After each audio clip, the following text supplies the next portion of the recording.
غزني کې د بدن د ښکلا یوه تلی ورزشکار علي بیات د جنوب اسیا سیالیو ته غوره شوی چې یادو سیالیو ته په چمتووالي بوخت دی. 30 کلن علي بیات چې د پروشندام د ملي فدراسیون غړی هم دی وایي له کلونو راهیسې سخت تمرینونه کړي او هیله لري چې د هیواد لپاره ویاړونه وګټي. من مدت 13 سال میشه که من ورزش و سپورت میکنم و دارنده مدالای رنگین در سطح ولایات و در سطح مرکز است. مدت 1 سال میشه که برای از این مسابقات آمادگی داشتم و فعلا هم آمادگی دارم برش و انشالله یک دستاورد خیلی خوب برای افغانستان برای ولایت خود انشالله کسب میکنم.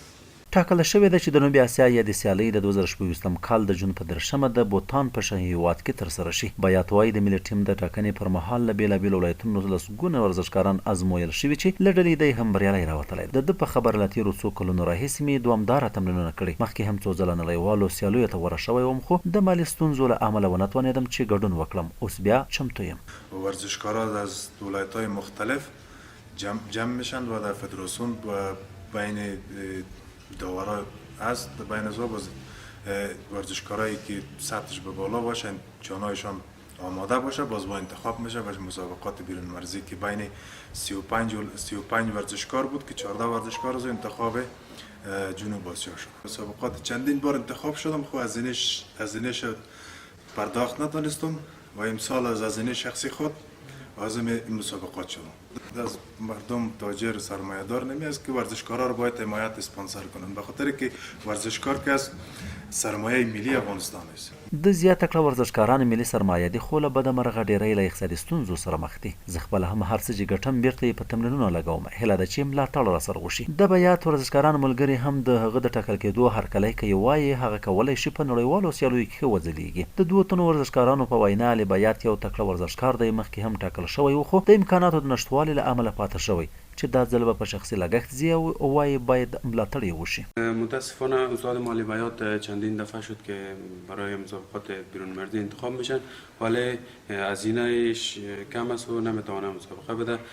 خوشبختانه این دفعه هم از هزینه شخصی خود مسابقه آسیایی را انشالله که پشت سر میگذارانه و ما بسیار خوشحال هستیم که یک انرژی مثبت برای ما و برای جوانان اهدا میکنه. چهارمین بار وارد مسابقات میشود که متاسفانه 3 دفعه اولش وضع مالیش خوب نبود نتونست مثلا پولش آماده کنه و این دفعه خوشبختانه تونست کمی پولش جور کنه و وارد مسابقات شود. در سراسر کشور از 35 نفر وارد مسابقات شدن که از 35 نفرش 14 نفر انتخاب شدن که خوشبختانه از 14 نفر استاد علي بیات همچنان میباشه. عام خلک هم د دغه ورزشکار ګډون مهم بولي وایي دا ډول بریاوې د ځوانانو په راتلونکي مثبت اغیز لري. د جملې د غزني ښار یوه اوسیدونکي په ژواک ته وویل که دا ډول ځوانان تشویق شي نه یوازې ویاړونه راوړي بلکې نور ځوانان هم له بدو لارو لکه احتیاط څخه ژغورل کیږي. معمولا ویاړونه هغه څوک راوړي چې په ټوله کې د شپه ورځې په ځان باندې یو کړي. استاد علي بیات یو له هغو ځوانانو څخه ده چې په دې وروستیو کې د بدن ښکلا یا د ژبې اندام یا پرورش اندام د مسابقاتو لپاره د آسیایي لوبو لپاره له افغانستان غوره شوی ده. دا نه یوازې د غزني لپاره بلکې د ټول افغانستان لپاره یو ویاړلی خبر ده. ویاړ به راوړي انشاءالله.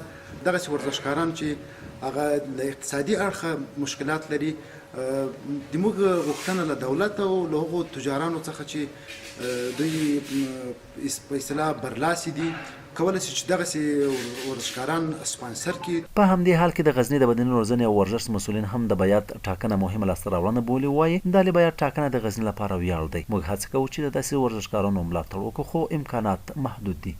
علي بیات یک تن از ورزشکارهای ولایت غزنی که از طریق فدراسیون مرکزی خود انتخاب شدن با مسابقات بیرون مرزی کلان دستاورد باشه ولایت باستانه غزنی است.